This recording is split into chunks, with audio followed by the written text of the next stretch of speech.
جہاں دین کی پیداوار ہو رہا، جہاں علم کی وہاں سے چشمے جاری ہو رہے، یہ سمجھے کہ میری خوش قسمتی ہے کہ میرا مال ایسی جگہ پر لگ رہا ہے، اللہ نے مجھے قبول کر لیا ہے کہ ہمارا مال وہاں لگا، یہ خوش نصیبی سمجھے۔ اس لیے میرے دوستو، ہمارا جان اور مال ہمارا نہیں ہے، جس کو ہم اپنا سمجھ رکھے ہیں وہ ہمارا نہیں ہے۔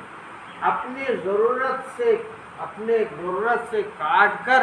دین کی تقاضے میں لگانا، یہ دین سکھلاتا ہے۔ اس لیے میرے بھائی دوستو، ہم سب نیت کریں کہ ہم انشاءاللہ اس کام کو موت تک کریں گے انشاءاللہ۔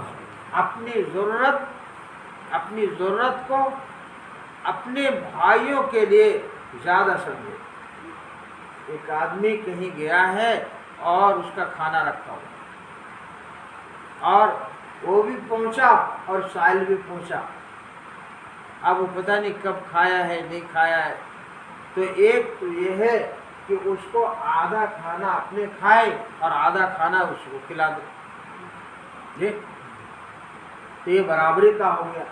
اور ایک یہ ہے کہ اپنا تو کھانا نہیں کھائے کہ ہم تو کچھ کھا لیں گے، کھائے ہیں پتہ نہیں یہ کب سے کھانا نہیں کھایا ہے، تو کہا کہ اپنا پورا کھانا کھلا دیتا ہے، وہ آدمی جو ہے اللہ کو بہت پسند ہے۔ رات میں تعلیم میں گزرا کہ اللہ کہتا ہے کہ میں بھوکا تھا، میں نے تم سے کھانا مانگا، تم نے کھانا نہیں کھلایا، تو بندہ کہے گا اے اللہ تو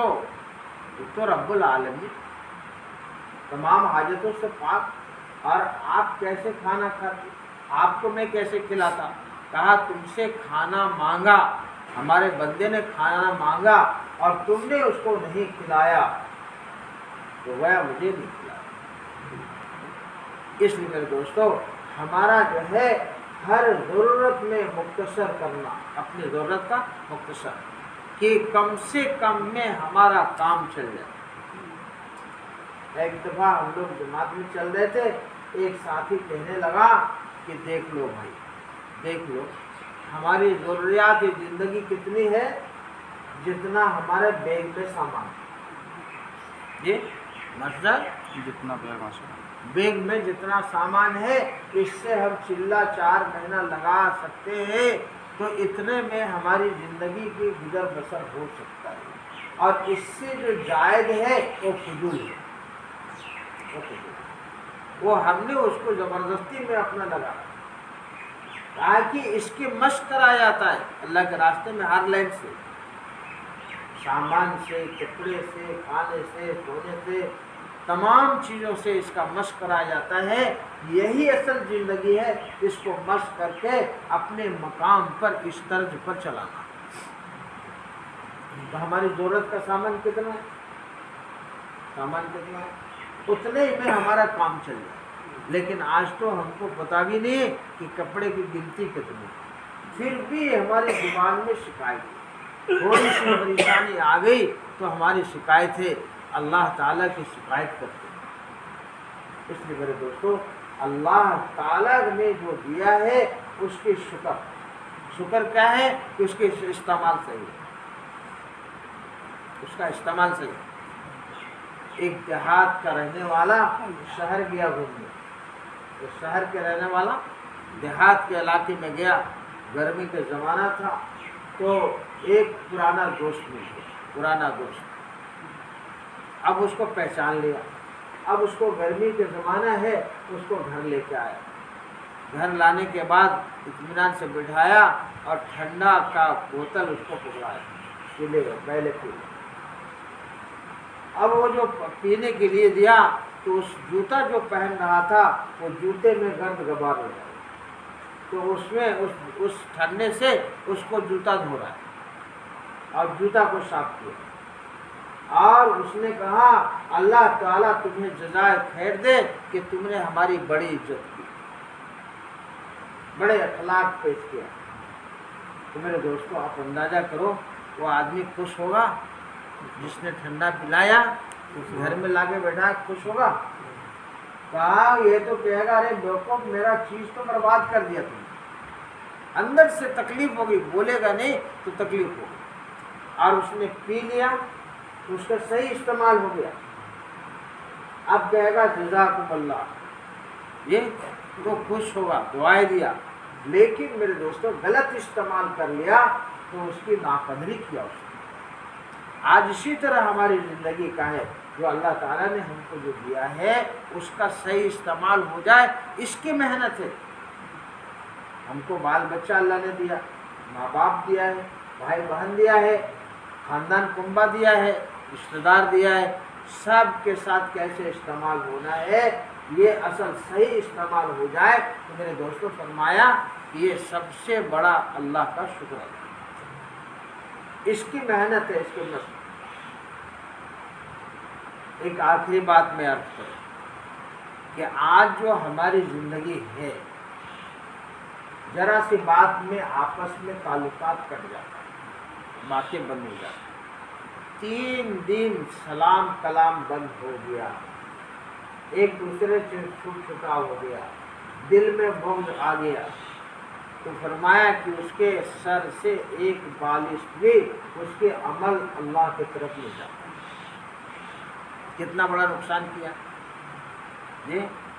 تو جماعت کے اندر میں اس کی محنت ہے کہ ذرا سے کوئی 19-20 بات ہو جائے، کوئی اونچی نیچی بات ہو جائے تو ہم سلام کلام بند نہیں کریں، یہ بھی عملی مشق ہے جی، عملی کہ جس طرح ہم یہاں آپس میں مل جل کے رہتے ہیں ویسے ہم اپنے کنبہ خاندان رشتہ دار میں بھی رہتے ہیں۔ حضرت شیخ رحمۃ اللہ علیہ اسی کتاب میں، جس کو ابھی میں نے پڑھا،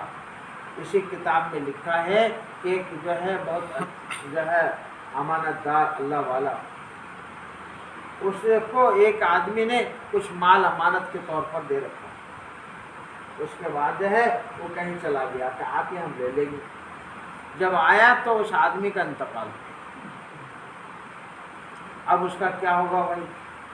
10,000 مال اس وقت۔ تو اس زمانے میں علماء کی بڑی جماعت تھی، تو جا کے کہا کہ ایسی ایسی بات ہے، تو کہا جاؤ تم جو ہے آدھی رات میں زمزم کے کنویں میں جا کے وہاں اس کے نام پکارو،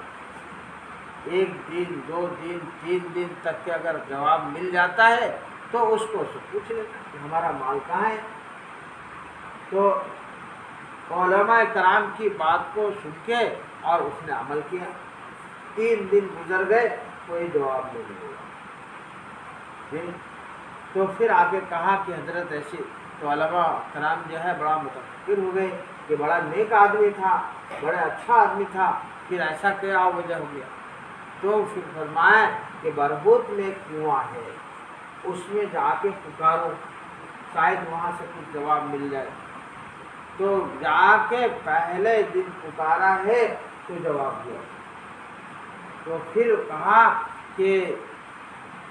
میرا مال کہاں ہے، تو کہا کہ میں نے گھر کے اندر فلاں جگہ پہ اس کو گڈھا کھود کے ڈال دیا ہے، مجھے اپنے اولاد پر اطمینان نہیں تھا، اس لیے جو ہے اس کو ہمارے اولاد سے جا کے مل کے اس کو کھود کے نکالا۔ تو پوچھا کہ اچھا وہ تو بعد میں کریں گے، پہلے آپ بتائیے کہ یہاں کیسے، تو انہوں نے جواب دیا برہوت کے کنویں سے کہ میرا خراسان کے اندر میں ایک رشتہ دار تھا، اس سے کچھ باتیں ہو گئی تھی اور بغیر اس سے معافی طلبی کیے ہوئے ہماری موت ہو گئی، جس کے وجہ سے ہماری روح کو کافر مشرک کے جہاں روح قید ہے وہاں ہماری بھی روح قید کر دی ہے۔ اتنا خطرناک مسئلہ ہے، اس لیے ہم اپنے دل کو کینہ سے پاک رکھیں، چاہے کوئی رشتہ ناتا توڑے ہم اس کو جوڑیں، یہی تو ہے۔ تو ایسا ہوگا تو بتاؤ آپس میں جماعت کے اندر میں کتنی محبت ہوگی، پورا کا ایک مزاج ہوگا، جدھر جائے گا وہ بات نہیں کرنا آتا، صحیح ڈھنگ سے علم نہیں ہے، کچھ بھی نہیں ہے، لیکن اجتماعیت ہے، اجتماعی قلوب ہے، امیر کی اطاعت ہے، امیر کے مان کے چل رہا ہے، امیر کا حکم کو سے پہلے امیر کا منصب پہچان رہا ہے، تو کہا ایسی جماعت کے ذریعے سے لوگوں کو ہدایت ملے گی۔ اس لیے میرے دوستو، اللہ ہم کو آپ کو یہ وقت دیا ہے اپنے زندگی میں اس کو عمل کرنے کے لیے، اور اسی کو جا کے اپنے گھر میں کریں گے انشاءاللہ، کریں گے انشاءاللہ۔ اللہ ہم سب کو قبول فرمائے، اور آپ کے حضرات سے دعا کے رکھیں۔